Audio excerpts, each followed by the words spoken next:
Hey everybody, it's Jason with Parallel Reality coming back with you today with an article from MRC Newsbusters, America's media watchdog, stated April 28th. It says TV news assaults second Trump admin with 92% negative coverage. So, all those journalists that say that they're trying to do everything nonpartisan and just telling it like it is, well, it seems to be overwhelmingly skewed in one direction. So let's see what it says. It says, just 100 days into the President Donald Trump's second term, the broadcast evening news landscape is even more lopsided than it was 8 years ago, when Trump was besieged with relentlessly hostile coverage.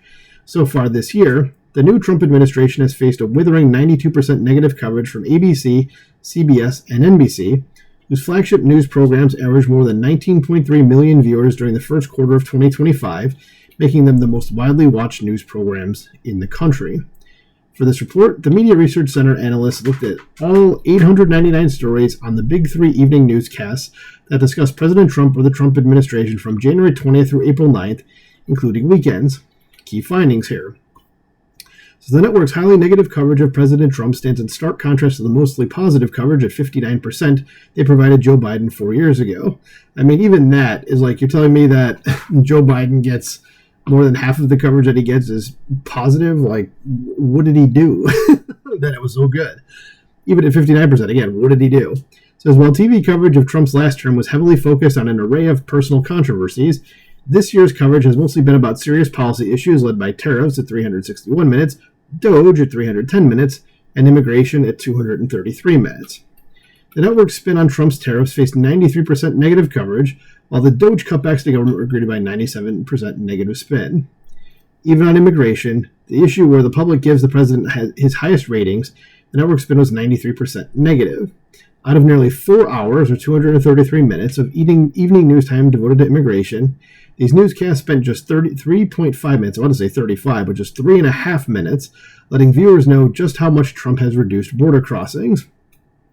Because besides Trump himself, HHS Secretary Robert F. Kennedy faced 89% negative press. And remember, he was like a darling of them before. Then he aligns with Trump, and it's like, nope, got to be all negative. So again, you're trying to tell me this isn't like an ideological thing? Like, you're trying to tell me that you're trying to be partisan? No. It says Doge's Elon Musk was hit with 96% negative coverage. Again, another person that was a darling to them. And Secretary of Defense Pete Hegseth received a unanimous 100% bad press from the networks. So it says details. A Tale of Two Presidents. MRC analysts tallied 1,841 explicitly evaluative statements about President Trump and his Trump administration, of which 1,698 or 92.2% were negative versus a mere 143 or 7.8% which were positive. It says our methodology excludes partisan sources, focusing on statements from reporters, anchors, and nonpartisan sources. More on that below. 8 years ago, using the identical methodology, we found Trump was blasted with 89% negative coverage at the hands of these networks during the first weeks of his first term. Yet 4 years ago, when Democrat Joe Biden assumed office, the network spin was radically different. 59% positive coverage for the new liberal president versus just 41% bad press, a brazen partisan gap in how the elite media treat presidents of two different parties. It says, yet despite the overwhelming negativity of their coverage, the networks found Trump irresistible as a news subject, at least compared with Biden. From January 20th through April 9th, 2017, the network saturated their newscasts with 1,900 minutes of Trump news. During the same time period this year, we tallied a massive 1,716 minutes of coverage. But in 2021, evening news viewers only saw 726 minutes of Biden coverage during these same weeks, less than half of the airtime devoted to either of the new Trump administrations. Says this time it's about the policies. Says unlike 4 years ago, when the network spent much of their time delving into myriad controversies involving President Trump, such as the investigation into his campaign's connections to Russia, this year's coverage has focused far more on the president's handling of major policies issues. Overall, our analysts found 7 times more TV news coverage of a key policy areas such as the economy, tariffs, immigration, the Ukraine war, and the downsizing of the U.S. government at 1,198 minutes versus all of the Trump controversies, in scare quotes, combined. That was 162 minutes. Evening news viewers saw just under 30 minutes of coverage regarding the president's talk about the U.S. taking ownership of the war-torn Gaza Strip, for example. That was roughly the same amount of airtime that was spent on the pardon of those prosecuted for January 6th of 2021 at 29 minutes and 42 seconds. The idea of seizing Greenland from the Danes was limited to just 21 minutes of evening news airtime.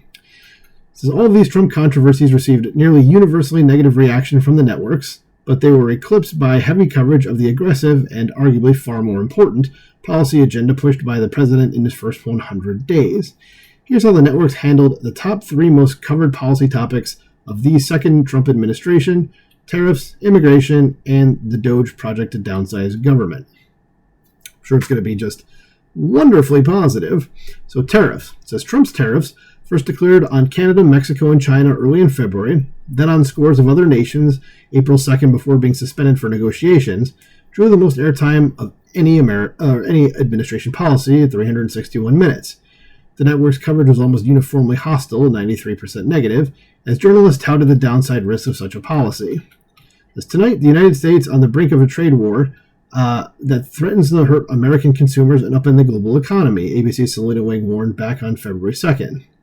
They will generate a mountain of bureaucracy, raise prices, and so puzzling to the rest of the world, they'll hurt American consumers, CBS's Elizabeth Palmer opined on April 6th. As a recent CBS News/YouGov poll found 42% of American adults support Trump's newly announced tariffs versus 58% who oppose them, but network news coverage is far more one-sided with just 7% support for the tariffs. And I'm economically illiterate, so I don't really know how this stuff works, so I'm just not saying where I fall in that. I think I've said that before, too. I don't get it, to put it mildly. So let's just keep going on here. It says, one of the rare favorable sound bites came from a steelworker and local union leader on March 11th to NBC Nightly News. It's not only going to save jobs, it's going to create jobs over time, Mark Liptis declared. If they weren't imposed, I think steelworkers would lose their jobs. Okay, and I'd say I'm for it in that case. I mean, if that's certainly going to be the case, then yeah, I don't see why you wouldn't be for it. So network correspondents pounded the idea that tariffs would lead to higher prices. Analysts say these new tariffs could cost an average American family of 4 up to $7,200 extra a year. ABC's Matt Gutman declared on April 3rd after the more wide-ranging tariffs were announced. Where was this reporting when Biden was just hitting everybody with inflation? Like, why did they just never say anything about this? And how much more money everybody was paying just because of that? I mean, I go to the grocery store once a week, and during Biden, it used to cost me, before Biden, it used to cost me between $80 and $100 every time I went to the grocery store a week, which was fine. Now, if it costs me between $80 and $100, I'm lucky. Like, it's usually at least $100, if not nearing like $140. So it's usually probably an average of $120 now. So, but where was this? And so I think it's scaremongering at this point. They didn't say anything during Biden, but then Trump comes in and it's all of a sudden like, oh God, it's the end of the world. It says yet 4 years ago when the Biden I was a little bit ahead of myself. It says yet 4 years ago when the Biden administration pushed through a massive spending bill, widely blamed for triggering the worst inflation since the 1970s, network coverage carried no such warnings. As I said. Says instead, our study at the time found journalists awarded 86% positive coverage to Biden's $1.9 trillion COVID spending bill, the best of any of the new Democratic president's policies. Yeah, so how'd that work out for everybody? Then about Doge here, the Department of Government Efficiency says the evening newscast spent a whopping 310 minutes on Doge, Elon Musk's tech-savvy approach to reducing government staffing and spending, virtually all of it negative. And I'm all for it. Get rid of the government workers. I don't care how they feel. I don't care how it goes. Get rid of them. Downsize the government. As viewers heard the most about the downsizing of the federal workforce via both buyouts and layoffs at 129 minutes, followed by the impending closures of the U.S. Agency for International Development, that's USAID for people that don't know, it was at 40 minutes, the Department of Education at 21 minutes, and allegations that Doge employees were accessing confidential information of citizens held by various government agencies at 14 minutes. The airwaves were crowded with federal workers who supplied exactly the criticism that the networks presumably anticipated when they sought their views. In just 80 days, the evening newscast conveyed 137 sound bites from government employees, 96 of whom rejected the Doge cuts, versus just a single individual who was supportive after receiving a generous buyout. It says the remaining 40 quotes were factual/neutral, not evaluative. It says we are grieving for the thousands of people around the world who are dying as a result of these callous actions. One furloughed USAID employee complained on the February 7th Nightly News. Who's dying? Thousands of people who are dying as a result. Who around the world? Who are these people? Okay, why have I not seen a thing about any of those people? Okay, that's scaremongering. It says we're under attack by billionaires, but I'm not a billionaire. Oh, here we go with the billionaires thing. No, you're not. Okay. And again, this is when they neglect to say, like, what about the billionaires on your side that are actually doing harmful things?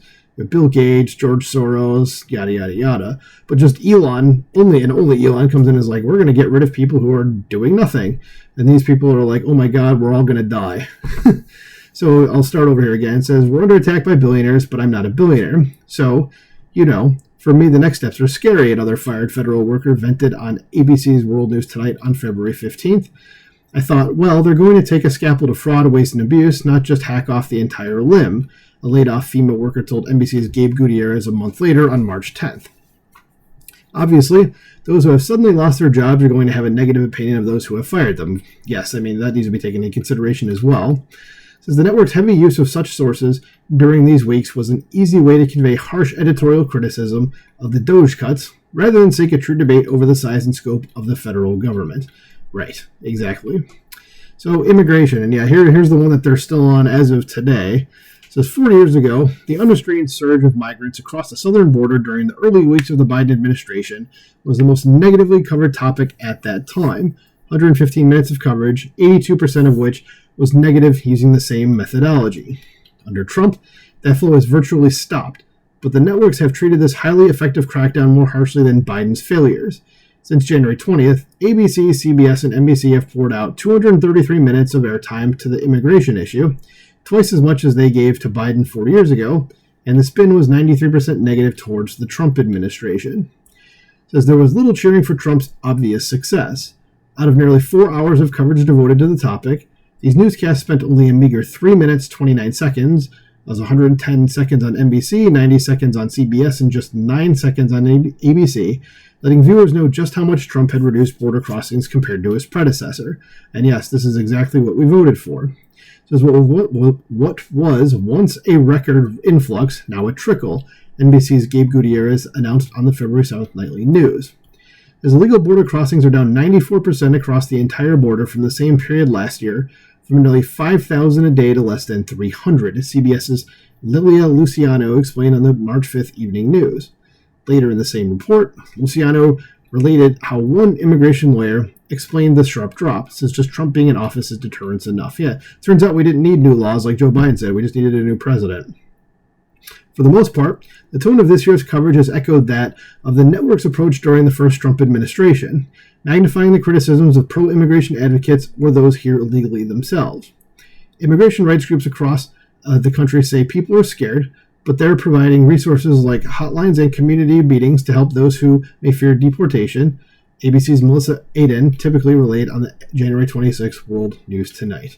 I think we're almost done here. Yep, we're almost done. So it says, all the president's men, and Elon doing his My Heart Goes Out to You thing that they framed as a Nazi salute. So it says, while more than 4/5 or 82% of the evaluative comments were tallied focused on President Trump and his policies, the networks also targeted several of the president's top lieutenants. Topping the list, Elon Musk, whose high-profile role combating government waste was rewarded with nearly entirely negative coverage. It's 125 hostile comments versus just 5 supportive ones, or 96% negative spin. As while the Doge effort received mostly bad press on the network, see above, Musk personally faced equally harsh attacks. Regarding Musk's request that federal employees explain their accomplishments, one IRS worker vented to CBS on February 24th, this is just another step in the demonization and harassment of employees who have only worked to serve the American people. I love how these people at the time were like, he's asking us, like, what do we do at our, like, what exactly do you do here? And they're, like, completely offended by that. It's like, have you ever had a normal job in your life? That's a totally normal thing for, like, your manager to say to you, or, like, a boss at a job is like, if you need to evaluate yourself. I have to do it 2 times a year at my job, okay? And I talk with my manager every other week, just as like this is what's going on with things. Like, so you could essentially say I talk to my manager at least 26 times a year, plus my 2 evaluations. So it's like, this is totally normal. And it's not considered anything going out of our way at work to have these conversations or to evaluate ourselves. And this person's like asked 1 time, and they're just like, oh my God, this is horrific. Just grow the hell up. Learn what a real job is. It says Health and Human Services Secretary Robert F. Kennedy, Jr., was bombarded with 56 negative comments versus just 7 positive ones. That's 89% negative press. That's better than the honeymoon, Secretary of Defense Pete Hegseth received from the networks. 40 negative comments without a single positive statement, so he gets the 100% negative spin score. It says, collectively, the president's national security team faced equally awful coverage following the revelations that sensitive information about the U.S. attack on Houthi terrorists in Yemen was posted to a non-government signal chat group. Out of the 50 nonpartisan evaluations of the national security team related to the incident, all 50, so 100%, were negative. And concluding it here, it says, earlier this year, Gallup reported that most Americans have essentially lost trust in the media, and I'm not even remotely surprised by that. It says, when Gallup began tracking Americans' views of the news media in the early 1970s, attitudes were overwhelmingly positive, but public confidence in the fourth estate has collapsed over the past 3 decades. One reason for that loss of trust may be that 3 of the most widely watched news programs in the nation present viewers with a preposterously lopsided view of politics that leaves no room for fair debate and discussion. And here is the methodology that they use. But yeah, I mean, you just look at this and you're just like, it's no wonder people out there think what they think. It's because the news is telling them, BS. So anyway, let me know what you think about this in the comments below. Please like, share, and subscribe, and I will talk to you soon. Bye.